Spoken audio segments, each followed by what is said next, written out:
My family didn't notice I moved 6 months ago. Dad called, "Come to your brother's wedding, we must look perfect." I said no. He threatened to disinherit me. I said one thing. He froze. The phone rang at 8 in the evening when I was finally relaxing after a hard day of filming. 6 months of silence, half a year without a single call, message, or even a casual mention of me. And now here it was, the familiar voice that once meant the world to me. "Emo, it's me," my father said, as if we had spoken yesterday, as if he hadn't ignored my move, my new address, my life in general. I silently clutched the phone, feeling my heart pounding in my throat. James Waldron always knew how to speak as if time stood still at his command. "Hi, Dad," I said, trying to sound indifferent. "Listen, we're having a wedding here. Ethan is getting married in 2 weeks. It's a huge event, you know? Come family should be together at times like this. Family." The word echoed painfully in my head. What family? The one that forgot about me when I packed my things and moved to Milford? The one that didn't even ask if I was okay? "I can't," I replied, looking out the window of my small apartment. It was quiet and peaceful here. No one here told me I was doing something wrong. "What do you mean, you can't?" My father's voice became sharp. "It's your brother's wedding." "My stepbrother." I wanted to correct him, but I held my tongue. Ethan Harrison had never been my brother. He was the son of the woman my father brought into our home a year after my mother's death, Mom. Even 5 years after that car accident, thoughts of her still caused a spasm in my chest. Sarah Waldron was a woman who managed everything, working as a nurse at the hospital, taking care of the house, loving my father and me. She was the one who read me bedtime stories, who supported me when I doubted myself, who always knew what to say. And then came that rainy Saturday in March. Mom went to visit my grandmother in a neighboring town. On the way back, a drunk driver ran a red light. The doctors said she didn't suffer. Death was instantaneous. My father broke down. James Waldron, a successful restaurant chain owner, a man who always had everything under control, became a shadow of his former self. He hardly left his room, didn't shave, didn't eat. I, a 19-year-old girl, suddenly found myself alone with his grief and my own. That's when Esley Harrison appeared. She came to work as a manager in one of our restaurants. 38 years old, a beautiful blonde with big blue eyes and a soft smile. Esley knew how to listen, support, and say the right words. She seemed to sense what my father needed at that moment. "James has to start living again," she told me when I questioned the speed of their relationship. Sarah wouldn't want him to suffer forever. Maybe she was right.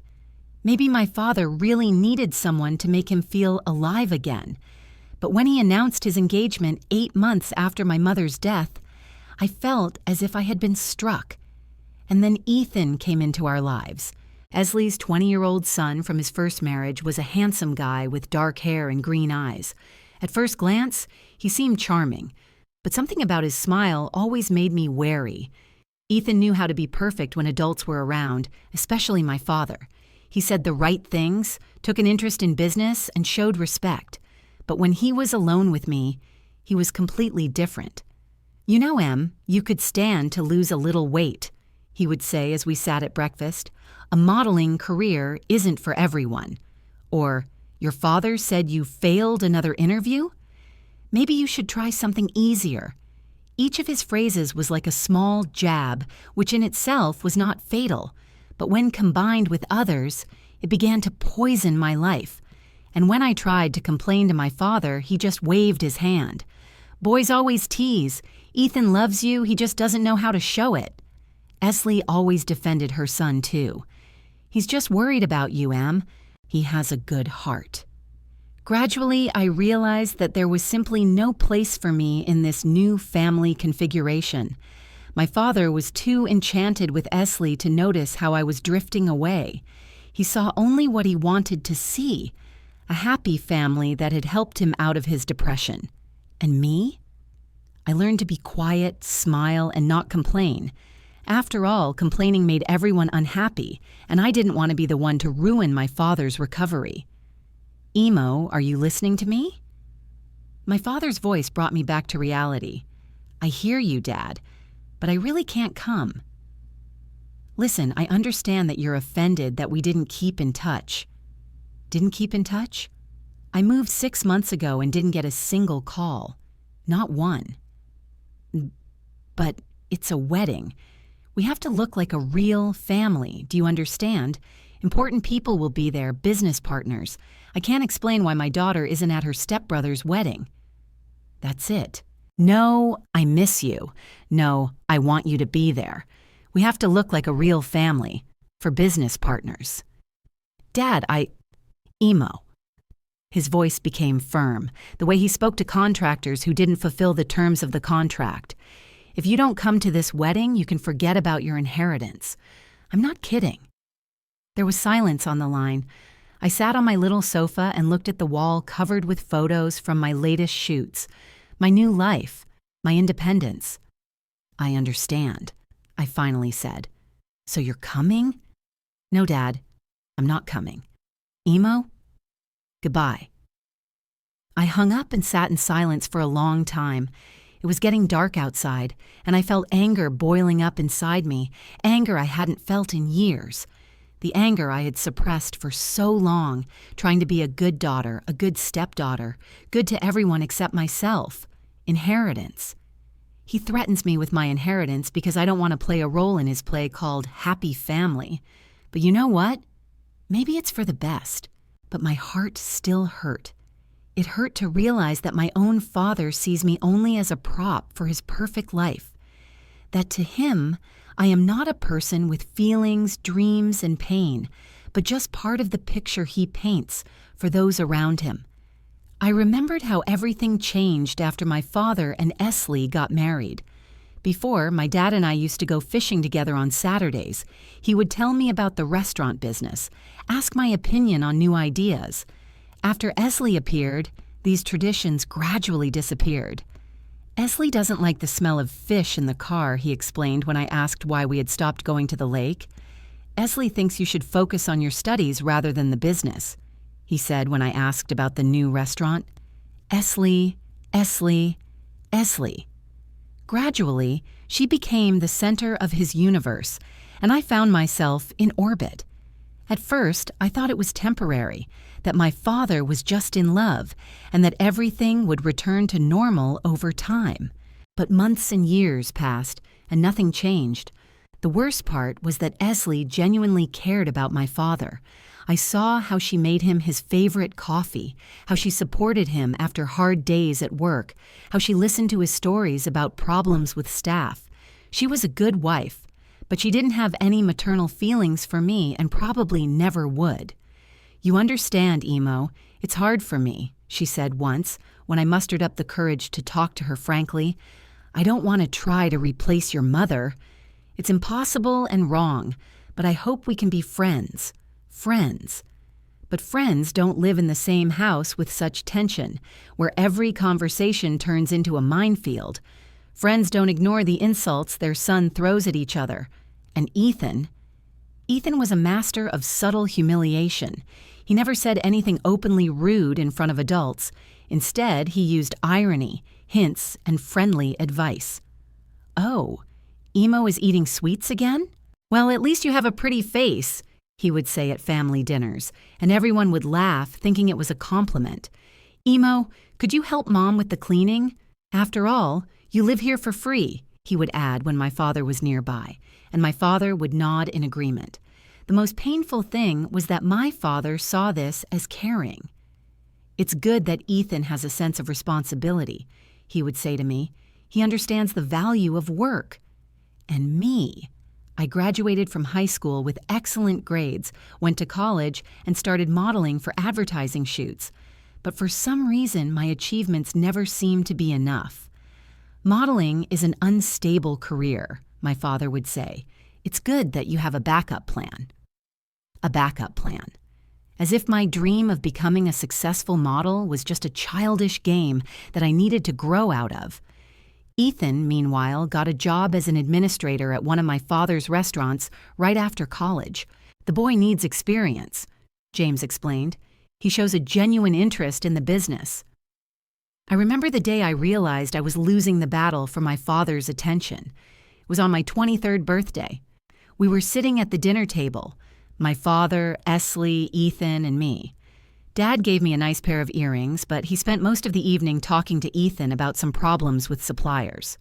"Son, you have a knack for business," he said proudly. "I'm sure you'll go far." Son. He called my stepbrother son, but addressed me simply by my name. That night, I cried for a long time in my room, and the next day I decided to stop trying to compete for my father's love. I focused on myself, my career, and trying to build an independent life. But it was impossible to let go completely. After all, he is my father, the only family I have left after my mother's death. I still hoped that someday he would remember me, not only when he needed a prop for a family photo. Now, sitting in the silence of my apartment after that call, I finally understood. He won't remember.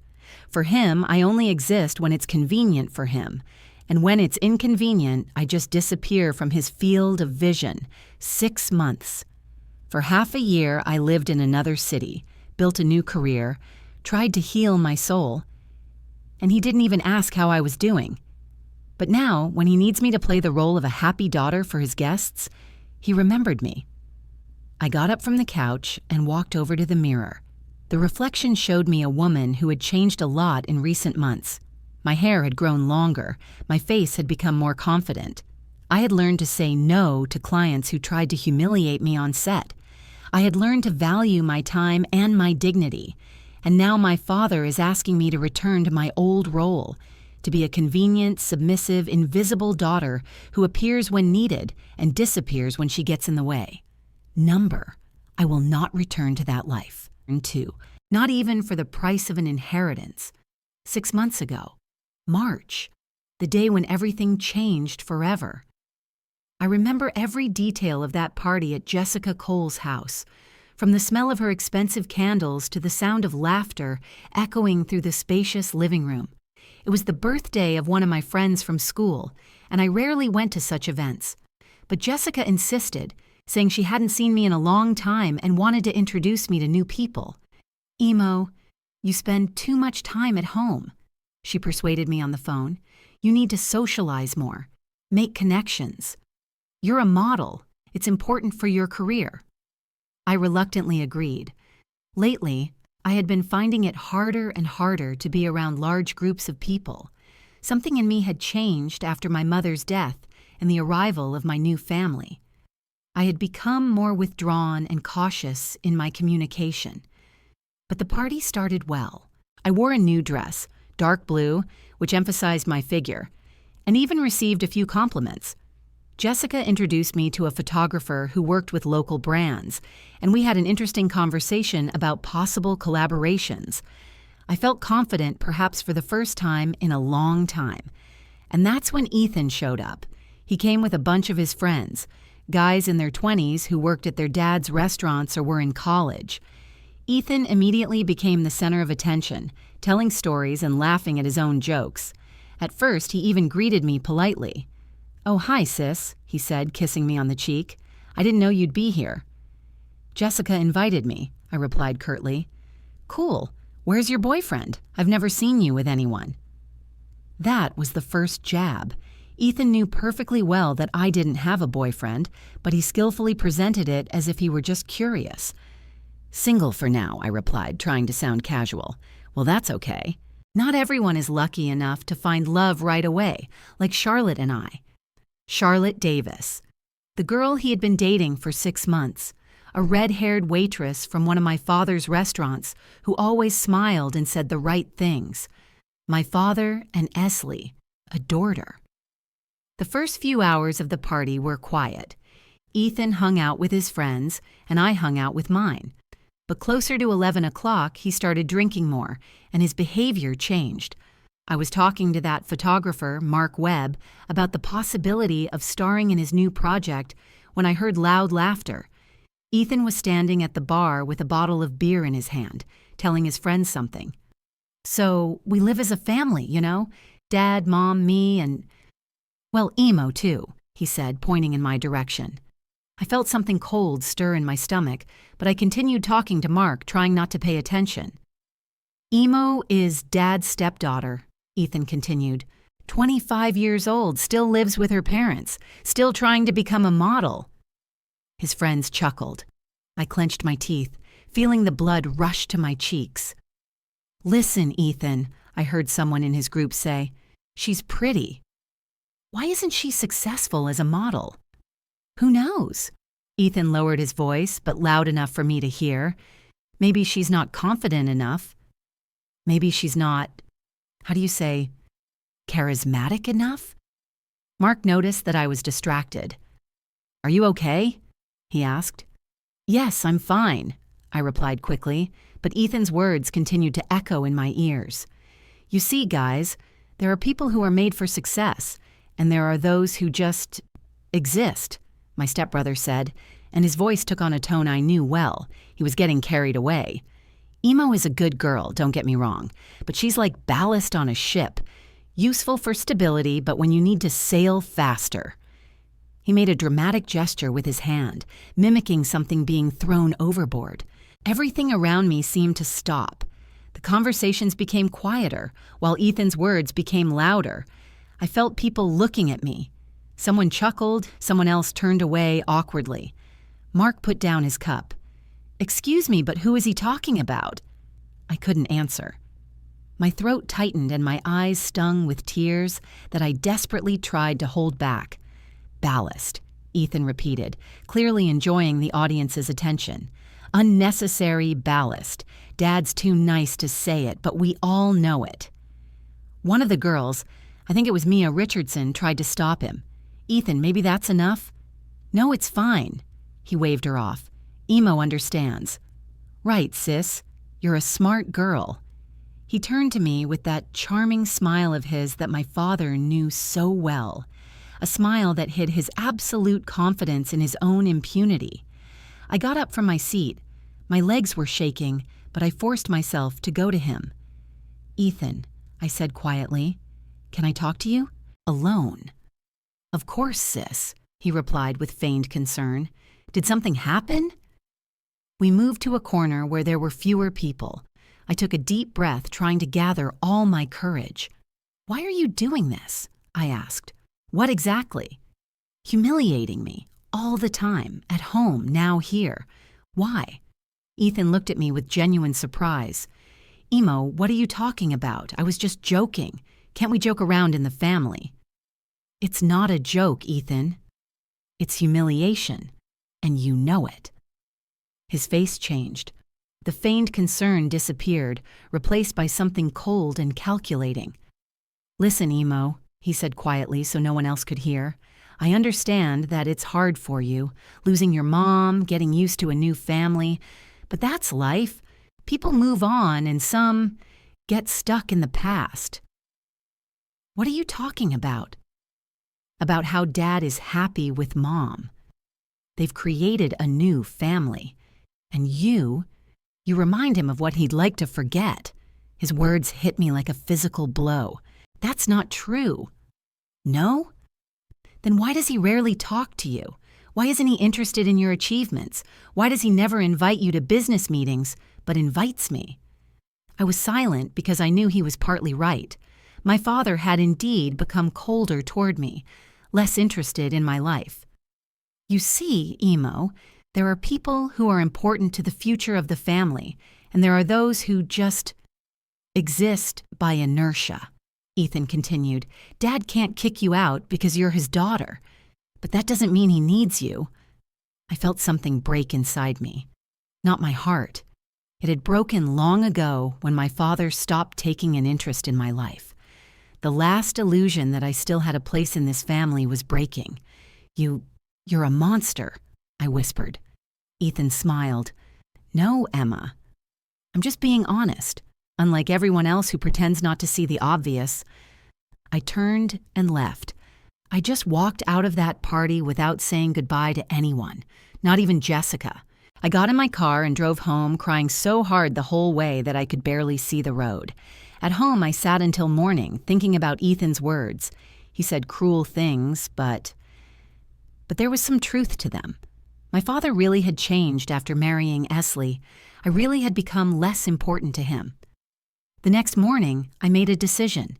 If I was useless ballast, why stay on the ship?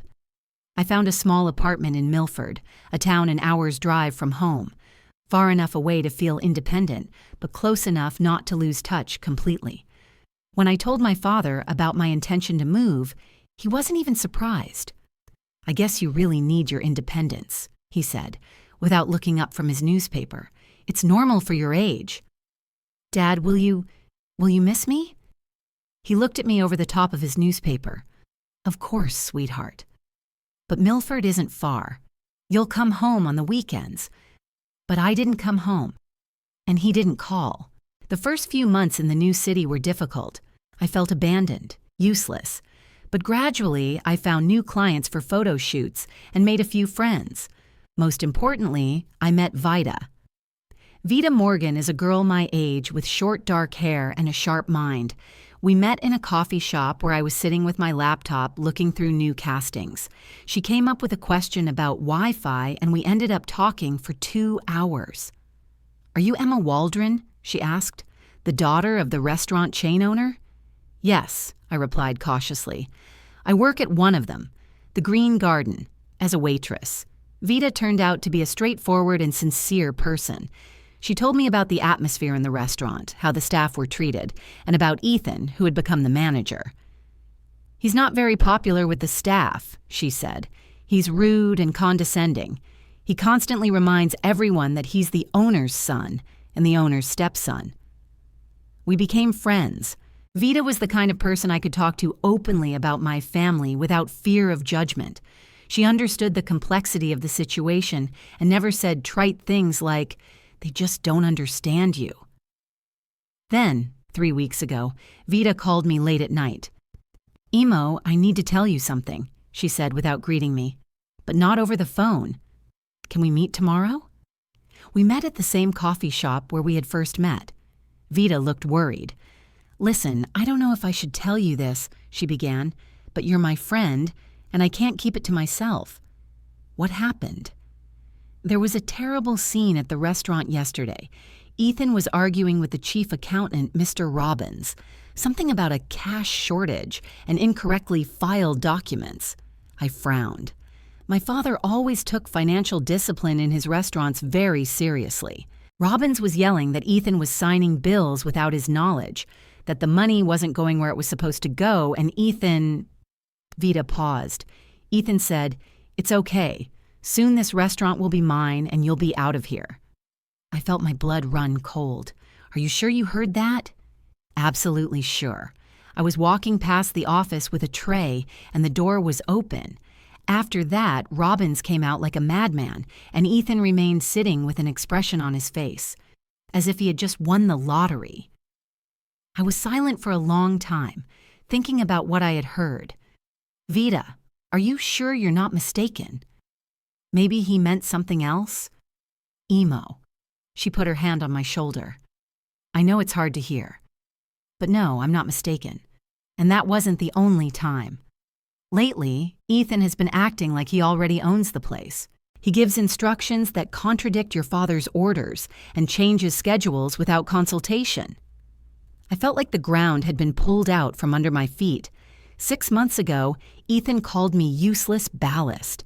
And now, it turns out, he's planning to take over my father's business? "Emo, what are you going to do?" Vida asked. I didn't know. Part of me wanted to call my father immediately and tell him everything. But another part of me, the part that remembered his indifference to my move, his unwillingness to communicate with me for the past 6 months, whispered, "Why? Will he believe you?" I stared at the phone for a long time after I hung up. My father threatened to disinherit me, but what if I told him what I knew? What if the person who was really planning to take his business away was living right in his house? My hands were shaking as I dialed the number. Dad answered on the second ring, and I could hear the irritation in his voice. Emo? Have you changed your mind? No, Dad. I haven't changed my mind about the wedding, but I need to ask you something. I'm listening. I took a deep breath. How can I marry someone who is planning to take over your restaurant? Pause. A long, tense pause. What are you talking about, Em? There was something new in his voice. Not irritation, but genuine concern. I felt my heart beat faster. About Ethan. What he's doing at the Green Garden. His plans for your business. Emo, are you out of your mind? Ethan is an administrator. He helps develop the business. He doesn't... Dad, I interrupted him. Soon this restaurant will be mine, and you'll be out of it. Those are his words. Literally. Silence again. But this time it was different. Heavy. Thick. Filled with unspoken questions. How do you know this? I have a source. A reliable source. Who? I hesitated. Vida asked me not to mention her name, afraid of losing her job. But now that the conversation had gone this far, there was no turning back. Dad, we need to meet. This isn't a conversation for the phone. Emo, if you're making up stories to... I'm not making anything up, I exclaimed louder than I intended. My God, Dad, am I capable of that? Have I ever lied to you? He fell silent. He knew I hadn't lied. In all 25 years of my life, I had never told him a serious lie. Okay, he finally said. Where do you want to meet? At the Moonlight Cafe on Main Street. Tomorrow at 2 o'clock. I'll be there. After the conversation, I sat in the kitchen until late at night drinking tea and trying to understand what I had done. Tomorrow, for the first time in 6 months, I would see my father. Not at a family celebration, not in the company of Esley and Ethan, just the two of us. I was afraid that he wouldn't believe me, afraid that he would believe me, but that it wouldn't change anything in our relationship. I was afraid that I was wrong, and that Vida had mixed something up. But most of all, I was afraid to see in his eyes the same indifferent sympathy that appeared there after he married Esley. Sympathy for an adult daughter who cannot accept the new reality and creates problems. In the morning, I spent a long time choosing what to wear.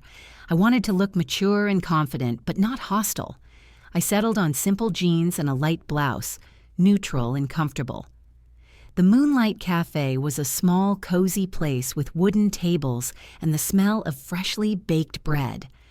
I arrived 15 minutes early and sat down at a table by the window, from where I could see the street. My father showed up right on time at 2 o'clock. James Waldron had always been punctual, one of the things I respected about him. He paused in the doorway, scanning the cafe until he spotted me. When our eyes met, I felt a familiar pain in my chest. My dad, a gray-haired man of 51 with tired brown eyes and deep wrinkles around them. He had lost weight in recent months, and it worried me. "Hi, Em," he said as he approached the table. "Hi, Dad." We didn't hug or kiss. We just sat across from each other like strangers who had arranged a business meeting. "You look well," he said after the waitress took our order. "Do you like Milford?" "Yes, it's peaceful there." "Is work going well?" "Gradually. I've had a few good contracts in the last few months." He nodded, but I could see he wasn't interested in talking about my career. He never had been. "Dad," I said, deciding to get down to business, "do you remember our conversation yesterday?" "I remember. You said something about Ethan and the restaurant. I didn't just say something. I gave you information I got from a reliable source." James leaned forward. "Emo, who is this person? And why is she telling you these things?" "She's my friend. She works at the Green Garden." His face changed. "Someone on my staff is telling you gossip about the family?" "It's not gossip, Dad. It's what she heard personally. I told him everything, about Ethan's conflict with Mr. Robbins, about the phrase regarding future ownership of the restaurant, about my stepbrother's strange behavior in recent months. My father listened silently, frowning from time to time. When I finished, he sat for a long time, staring out the window. Robbins did complain about some inconsistencies in the paperwork, he finally said, but I thought it was just mistakes due to inexperience. Ethan is still learning. Dad, did you check these inconsistencies? Superficially, Robbins said he would figure it out himself. I felt something cold stirring in my stomach. What if he can't figure it out himself? What if the problem is more serious? James looked at me with an expression I couldn't read. Emo, do you realize you're accusing Ethan of… what exactly? Theft? Conspiracy? I'm not accusing him. I'm just saying what I know. But why are you doing this? You moved away. You don't live with us anymore. Why should you care about what's going on in my business? His words hit me like a slap in the face. Because you're my father. Because it's your life's work. Because… I paused, trying to hold back my emotions. Because I care about what happens to you. Something changed in his gaze. It became softer, but at the same time sadder. Emo, the last few months have been difficult for all of us. Your departure. My departure was necessary, I interrupted him. I couldn't live in a house where I was constantly being humiliated and you didn't even notice. Ethan never. Ethan did it all the time, for years, and you covered for him because you didn't want to upset Esley. My father fell silent. I could see him struggling with himself. Part of him knew I was right, but another part didn't want to believe it. Okay, he finally said. Let's say what you're saying is true. What do you propose? To thoroughly review a detailed audit of all Green Garden's financial transactions for the last 6 months. And if I don't find anything suspicious, I took a deep breath, then I'll stop bothering you with my suspicions. But if you do find something, if I do, then we have a serious problem. We sat in silence, each lost in our own thoughts. Around us, the cafe bustled with life. Cups clinked, people talked, soft music played, and between us lay a chasm of months of silence and misunderstanding. Emo, my father said suddenly, why are you telling me this? Really, why? You could have just ignored my call about the wedding and gone on with your life. I thought about that question. Why? Why couldn't I just let go of this family that had caused me so much pain? Because, I said slowly, despite everything that has happened between us, you are still my father, and I can't stand by and watch you be deceived by the people you love and trust. His eyes were getting wet. Emo. But that doesn't mean I'm coming back, I added quickly. It doesn't mean we're going to be one big happy family again. Too much has happened, he nodded. I understand. Will you really get it checked? Yes, really. And you'll call me when you find out the results. I'll call you. He reached across the table and touched my palm. His skin was rough, calloused from years of work, but his touch was warm. Emo, I know the last few years have been hard. I know I've made a lot of mistakes. Maybe most of the time I was blind to what was happening right in front of my eyes. I felt something tighten in my throat. Dad, let me finish. I'm not asking you to forgive me right now. I just want you to know that no matter what I find out about Ethan, no matter what happens with the business, you are still my daughter, my only daughter. The tears I had held back for so long finally rolled down my cheeks. Why couldn't you have said that before? Because I'm a fool, he replied simply. Because I thought I was creating a new family and forgot that I already had the most important part of my old one. We sat like that for several minutes, holding hands across the table and crying, each for our own reasons, but together for the first time in a long time. I'll drive, I finally said, wiping my eyes with a napkin. I'll call you within a week, he promised. Dad, I said, getting up from my chair, be careful. If what I'm saying is true, Ethan isn't the person he seems to be. He nodded. I will. Walking to the car, I felt a strange mixture of relief and anxiety.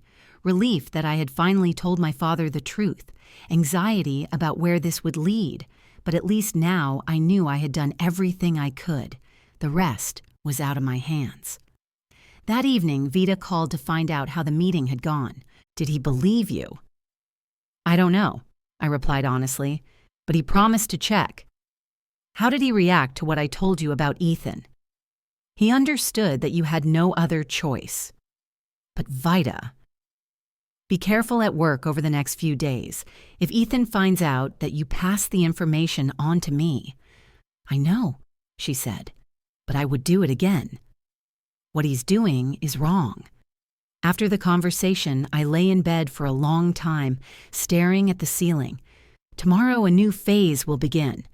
A phase of waiting and hoping that my father will find evidence of Ethan's wrongdoing. But what if he doesn't? What if Vita was wrong, or Ethan turned out to be smarter than I thought? Then I would lose my last connection to my family forever, and be left with the bitterness of knowing that I had tried to destroy my father's relationships with the people he loves. But if he finds it, everything will change. And not necessarily for the better. My father called me in 5 days. Not in a week, as he promised, but after 5 long, exhausting days, during which I hardly slept and constantly checked my phone. "Emo," he said, and there was something in his voice that immediately alarmed me. "We need to meet urgently. Did you find something?" I did, and it's worse than I thought. We agreed to meet at his office at 7 in the evening, when all the employees had already gone home. I arrived 15 minutes early and sat in my car, looking at the familiar building. How many times had I come here as a child when my dad took me to work during school vacations? Back then, this office seemed like the most beautiful place in the world to me. Large panoramic windows, wooden furniture, the smell of leather and coffee. Now it seemed foreign. My father met me at the entrance.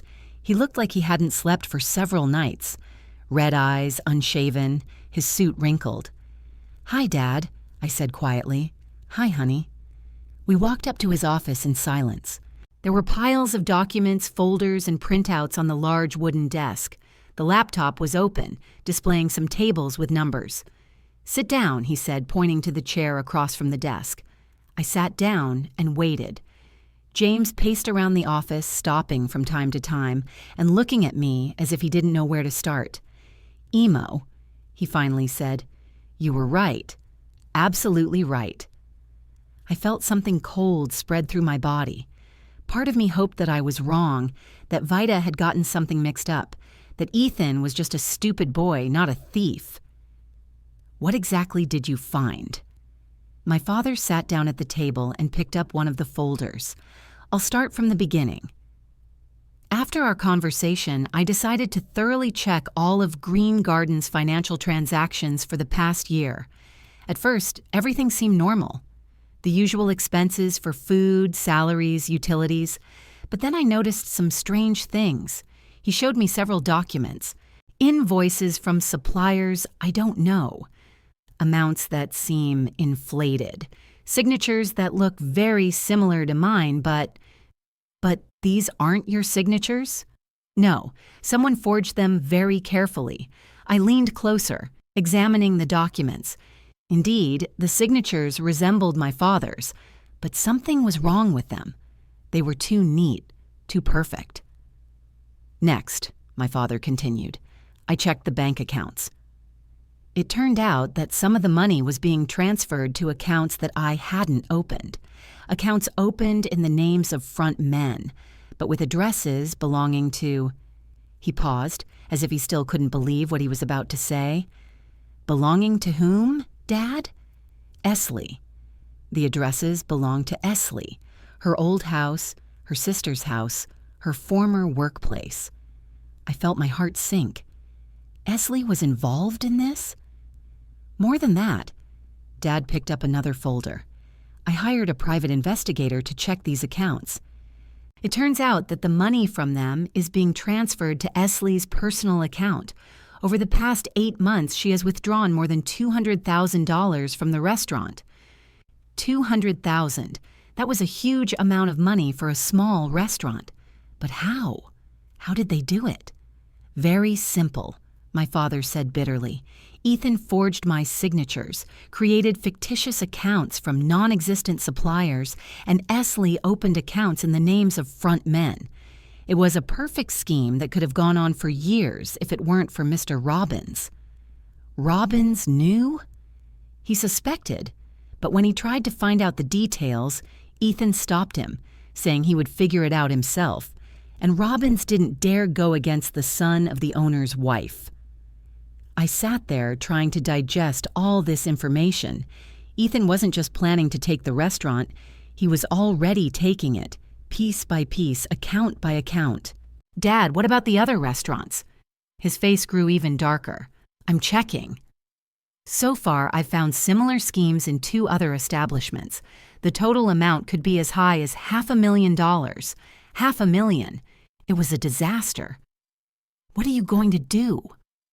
My father looked at me, and in his eyes I saw pain that children should never have to see. The pain of betrayal by those closest to him. "I'm going to stop them. Today." "Are you going to confront them?" "Yes, and I want you to be there." I shuddered. "Dad, I don't know if that's a good idea." "Emo." He leaned forward. "You're the only person I can trust in this situation. The only one who tried to warn me. I want you to witness what happens." I thought about it. Part of me wanted to run as far away from this drama as possible, but another part, the part that still loved my father despite all our problems, knew I couldn't abandon him at a time like this. "Okay," I said, "but how do you plan to do this?" "Simple. We'll go home, call them into the living room, and put all the evidence on the table." The drive to my parents' house took 20 minutes. I hadn't been there in over 6 months, but the house looked exactly the same. A large 2-story mansion with columns and a manicured lawn. My mother's house, the house where I grew up. Now it belonged to Esley. We parked in the driveway. My father took his briefcase with the documents, and we walked to the entrance together. "James, is that you?" Esley's voice came from the kitchen as we entered.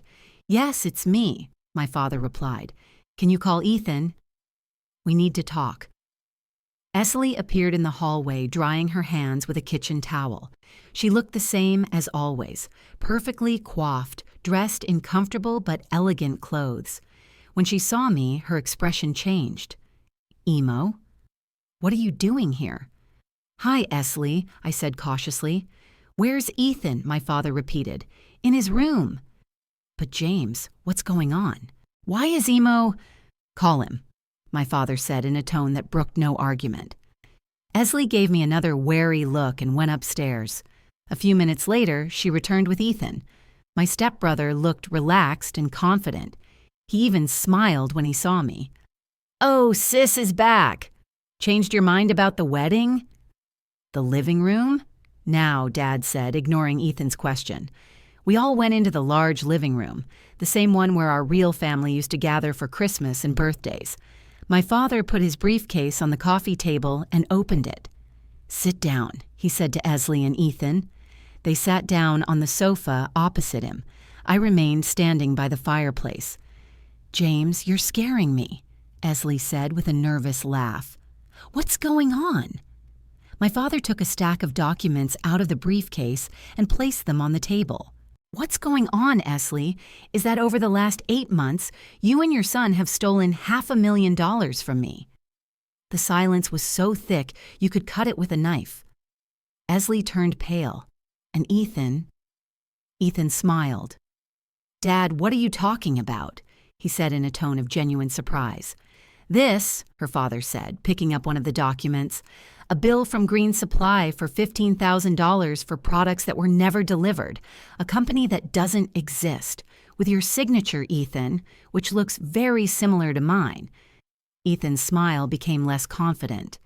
"This," his father picked up another document, "a transfer of $20,000 to an account opened in the name of Margaret Smith at an address belonging to your sister, Esley."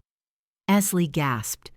"And this," he said, holding up the last document, "a bank statement from your personal account, Esley, showing deposits that exactly match the amounts that disappeared from my restaurants." Now no one was smiling. "James," Esley began, her voice trembling, "I can explain everything." "Explain?" her father interrupted. "Explain how you opened fictitious accounts? Explain how your son forged my signatures? Explain how you both robbed the business I spent 20 years building?" "We didn't rob it," Ethan exclaimed, finally losing his composure. We just took what was ours." "Belongs?" My father's voice became dangerously quiet. "Yes. You promised Mom that I would be your heir, that the business would pass to me, and now that she's here," he pointed at me, "you're talking about leaving it to her again." "Ethan, shut up," Esley said sharply. But it was too late. Ethan was furious and couldn't stop. "No, Mom, enough. I'm tired of this game. We deserve this money. You created the perfect life for him after his previous wife died, and I worked in his restaurants like a slave." "Like a slave?" Dad stood up. "I gave you the position of administrator without any experience. I paid you more than you deserved." "You paid me peanuts while all the real money went to your little princess." Ethan pointed at me. "Her education, her car, her modeling career." "I'm your stepson," he shouted now. "I've lived in this house for 5 years. I have a right to a share of this business." "A right?" my father's voice thundered. "You have a right to whatever I give you. Stealing gives you no rights." Esley cried. "James, please calm down. We can talk about it." "Talk about it?" Her father turned to her. "Esley, you were my wife. I loved you. I trusted you with everything. You can still trust me. It's just a misunderstanding." "A misunderstanding?" He waved the documents. $500,000 is a misunderstanding. I stood by the fireplace and watched as the last remnants of our family fell apart. I watched as the people my father loved and trusted turned out to be traitors. "Get out," my father suddenly said quietly. "What?" Esley didn't understand. "Get out of my house. Right now." "James, this is my home too. We're married." "Not for long," he replied. "I'm filing for divorce tomorrow." Ethan jumped to his feet. "You can't kick us out. Mom has rights." "Your mother signed a prenuptial agreement," her father said coldly. "In the event of a divorce due to her fault, she gets nothing." "We'll go to court," Ethan shouted. "We'll find lawyers." "We dot. Sue with my money?" his father interrupted. "With the money you stole."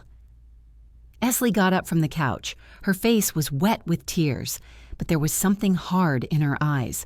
"Fine, James. We'll go, but you'll regret this decision." "The only thing I regret," her father said, "is trusting you." They went upstairs to pack their things. My father and I stayed in the living room. He sat on the couch with his head in his hands, and I still stood by the fireplace. "Dad," I said quietly. "I'm such a fool, Emma," he whispered. "Such a blind fool." I walked over and sat down next to him. "No, you just trusted the people you loved. I lost $500,000. I might lose the restaurants." "Dad, what about the police? You can sue them for theft." He shook his head. "The trial will take years." "And the documents? Some of them are so well done that it will be difficult to prove they are forged." We sat in silence while the sounds of packing came from upstairs. An hour later, Esley and Ethan came down with their suitcases. "We're leaving," Esley said without looking at her father. Ethan stopped at the living room door. "You know what, Dad? You're really going to lose the restaurants because Mom didn't sign a prenuptial agreement for the business. She's entitled to half of everything that was purchased after the wedding." His father looked up sharply. "What?" "And you bought the green garden a year after you married Mom." Ethan smiled. "So I'll see you in court." They left, leaving us alone in the big empty house. "Is that true?" I asked. My father nodded. "It's true. I was only thinking about personal property when I drew up the prenuptial agreement. I didn't think about the business. So even after kicking them out, he couldn't protect what he had built his whole life. What will happen now? I don't know, Em. I really don't know. A week later, Esley filed for divorce. Her lawyers were better than my father's, and 2 months later, she received half of the Green Garden restaurant and a considerable amount of money. Ethan was never brought to justice. The lawyers found ways to present the theft as a misunderstanding in the family business. But justice comes in many forms, and sometimes the worst punishment is living with the knowledge that you have ruined the life of someone who loved you. 3 months after that terrible night, my father called me on a Saturday morning. "Emo, can I come over?" I was sitting in the kitchen with my morning coffee, looking out the window at the quiet street in Milford. He had called me several times over the months, briefly, formally, to update me on the progress of the trial with Esley, but he had never asked to come over. "Of course, Dad." "When? In an hour?" "If it's not too much trouble." "It won't be." I spent that hour nervously waiting, cleaning the apartment, which was already spotless. What did he want? Had he changed his mind about the inheritance after everything that had happened? Does he blame me for destroying his family? When the doorbell rang, I took a deep breath and went to open the door. My father stood on the doorstep with a bouquet of white roses, my mother's favorite flowers, and a small box in his hands. He looked older than he had 3 months ago, but calmer. "Hello, daughter." "Hello, Dad. Come in." We went into the living room. He looked around my small apartment, cozy, filled with light, with photos from my shoots on the walls. "It's nice here," he said. "It's really cozy." "Thank you." "Coffee? I'd love some." I made him coffee, strong, no sugar, just how he liked it. And we sat across from each other at the small table. "Emo," he began, placing the box between us, "I came to ask for your forgiveness." I was silent, waiting. For everything. For not noticing how you were being humiliated. For not protecting you from Ethan. For putting my new family above you. For being a blind, selfish fool. His voice trembled, and I could see how difficult these words were for him. "Dad." "Let me finish," he asked. "I lost almost everything because of my trust and blindness. I lost money, my restaurant, my illusions about the people I loved. But most of all, I'm afraid of losing you forever." He reached for the box. "This belonged to your mother." Inside was a thin gold chain with a small heart-shaped pendant. I remembered it. My mother wore it every day, and I often played with it when I was little. "Sarah always said she would give it to you when you grew up," my father said quietly. "She wanted it to remind you that you would always be loved." Tears streamed down my cheeks before I could stop them. "Why didn't you give it to me sooner?" "Because I was a fool," he repeated. "Because I thought Esley might be hurt. Because I was afraid of being reminded of Sarah. Because—" He paused. "Because I didn't want to admit that no one could ever replace your mother. Not for me, not for you." I took the chain with trembling hands. The metal was warm, as if it held my mother's love. "Emo, I'm not asking you to forgive me right away," my father continued. "I know I've caused you a lot of pain. I know I've lost your trust, but I'm asking you to give me a chance to make it right." I looked at him for a long time, at this man who had been my hero in childhood, who had disappointed me in my youth, who now sat before me, broken and sincere. "Dad," I said finally, "I can't just forget everything that happened. I understand. And I can't go back to the way things were before. I can't go back to being that girl who stays silent when she's being humiliated, who agrees to everything for the sake of peace.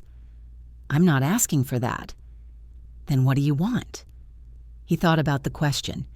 "I want a chance to get to know you again. Not as a child who needs to be controlled, but as an adult woman I'm proud of. I want to learn about your work, your dreams, your life. I want to be part of your world, if you'll let me." Something in his words touched my heart. What about your business? How are things with the restaurant? My father's face clouded over. It's difficult. Esley got half of Green Garden, and I had to take out a loan to buy out her share. I'm managing to keep the other restaurants going for now, but it's going to be a long struggle. I'm sorry. Don't be, he said firmly. It's the price I pay for my naivety. But you know what? I still have what matters most. What? You, if you let me. I got up and went to the window. Outside, children were playing on the playground. A mother was feeding pigeons. An elderly couple was walking hand in hand. Ordinary lives of ordinary people. Dad, I said without turning around, if we try to rebuild our relationship, it will be on new terms. What terms? I'm not moving back into your house. I like my independence. I understand. I'll tell you the truth, even if you don't like it. That's what I want. And if someone else comes into your life who tries to belittle or push me away, I won't stay silent. I will defend myself. He came over and stood next to me by the window. Emo, maybe there won't be anyone else in my life. Maybe I'm too old and too damaged for a new relationship. Maybe. Maybe not. But if there is, remember my words. I will. We stood there for a few minutes, looking out the window and silently contemplating the future. Dad, what about Ethan and Esley? Have you heard anything about them? James sighed. Esley moved in with her sister in Portland. Ethan lives with her. I heard they're planning to start some kind of business with the money they got from selling their share of the restaurant. Doesn't it hurt? It hurts, he replied honestly, but not as much as I expected. You know what hurts the most? What? That I haven't seen the real you for so long. That I wasted years I could have spent getting to know my daughter. I turned to him. Well, now we have time to fix that. A faint smile appeared on his face. Really? Really. But slowly, Dad. One step at a time. One step at a time, he agreed. We spent that day together, talking about everything. My job, his business, memories of Mom, plans for the future. It was the first real conversation we'd had in many years. When he was about to leave that evening, I stopped him at the door. Dad, can I ask you a question? Of course. When did you realize that Esley didn't love you? He thought for a moment. I guess I always knew, somewhere deep inside. But I didn't want to believe it because after Mom died, it seemed to me that any love was better than loneliness. And now?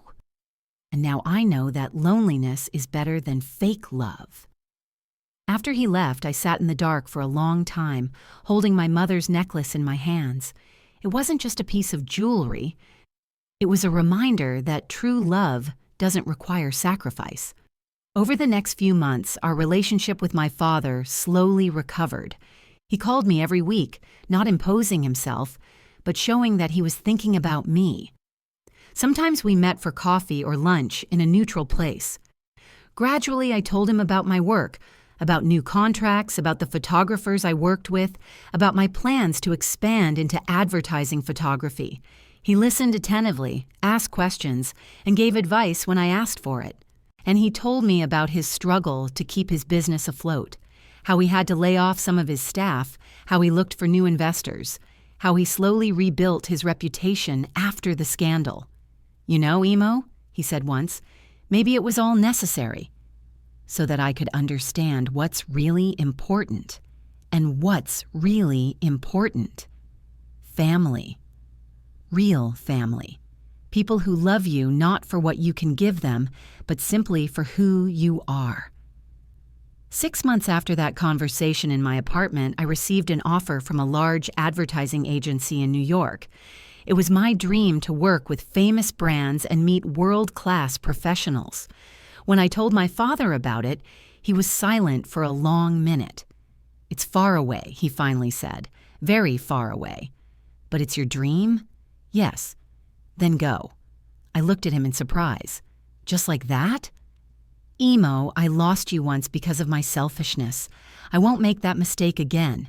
If your happiness is in New York, go there. But what about our relationship? We've just started to rebuild it. Relationships aren't about distance, he said wisely. They're about trust and love. And you can maintain that even across 1,000 miles. I moved to New York a month later. My father helped me pack my things, and when it was time to say goodbye, he hugged me as tightly as he hadn't hugged me in years. "Be proud of yourself," he whispered in my ear. "Your mother would be proud of you." "Dad," I said, stepping back and looking him in the eyes, "I forgive you for everything." Tears rolled down his cheeks. "Thank you, daughter." "But," I added with a smile, "if you meet another woman and she tries to humiliate me, I'll fly in from New York and give her such a hard time that she'll forget her own name." He laughed, really laughed, for the first time in many months. "I promise I won't meet her," he said. "That's smart of you." New York turned out to be everything I dreamed of and more. The work was challenging but exciting. I worked with brands I could only dream of before, met interesting people, and developed my skills. Most importantly, I felt free. Free from the need to please anyone, from the fear of disappointing, from the need to be perfect for everyone except myself. Vida came to visit me several times. She quit her job at the restaurant and opened her own small coffee shop in Milford. "After all that drama with Ethan, I realized I wanted to work for myself," she explained. "My father called me every week as he promised. He gradually stabilized his business and even opened a new small restaurant. Nothing big," he said, "just a cozy place for good people." A year after I moved, he came to visit me. We walked through Central Park and he told me about a new waitress at his restaurant, a woman named Linda, around 50, with grown children and a kind heart. "I like her," he admitted. "Do you like her?" "We're just friends for now, but maybe." "Dad," I stopped him in the middle of the path. "If she's a really good person and makes you happy, I'll be happy for you." "Really?" "Really. But if she turns out to be another Esley, then you'll fly in from New York and give her such a hard time that she'll forget her own name," he finished with a smile. "Exactly." We laughed and walked on, holding hands, father and daughter who had gone through pain, betrayal, and disappointment, but found their way back to each other. Not the same way as before, that was lost forever in a maze of mistakes and resentment. A new path built on honesty, respect, and the understanding that love does not mean giving up on yourself. Sometimes I think about Ethan and Esley. I wonder if they ever realized what they lost. Do they regret destroying the trust of the person who loved them? But these thoughts come rarely.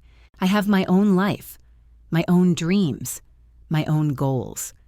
I have a father who has finally learned to appreciate me.